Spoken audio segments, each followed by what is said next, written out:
बिस्मिल्लाहिर्रहमानिर्रहीम।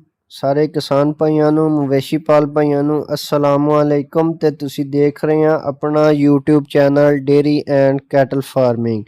अज मैं अपने मवेशी पाल भाइयों लई एक नवी वीडियो लैके हाज़र होया वां। जिस तरह वाढियां दा सीजन चल रहा वा, लोकां दे घरां विच नवीआं नवीआं तूड़ियां आ रहीआं ने। सानूं इह तूड़ी दा इस्तेमाल एकदम तो नहीं करना चाहिदा। असी अज इस बारे च गल करांगे।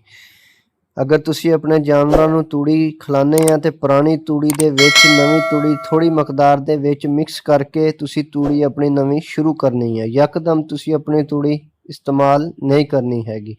इस तरह अगर कोई भी खुराक या चारा या वंडा तुसी इस्तेमाल कर रहे हैं, वो भी अगर तुसी तब्दील करना चाहते हैं तो वो तुसी एकदम तब्दील नहीं करना।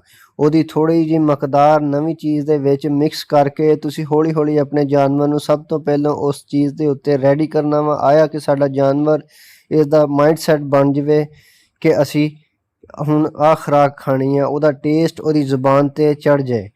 ਗੱਭਣ ਜਾਨਵਰਾਂ ਲਈ ਤੁਸੀਂ ਇਹ ਮਕਦਾਰ ਜਿਹੜੀ ਤਬਦੀਲ ਕਰਨ ਵਾਲੀ ਹੋਗੀ ਬਹੁਤ ਘੱਟ ਇਸਤੇਮਾਲ ਕਰਨੀ ਆ। ਅਗਰ ਨਈ ਤੂੜੀ ਇਸਤੇਮਾਲ ਕਰਨਾ ਤੇ ਚਾਹੁੰਦੇ ਆ ਤੁਸੀਂ ਕਿਸੇ ਅੱਛੇ ਪ੍ਰੋਟੀਨ ਵਾਲੇ चारे या वंडे विच मिक्स करके इस्तेमाल कर सकते हैं। कम अज़ कम 10 तो 12 दिन पुरानी तूड़ी तो नवीं तूड़ी तक अपने जानवर की खुराक तब्दील कर सकते हैं।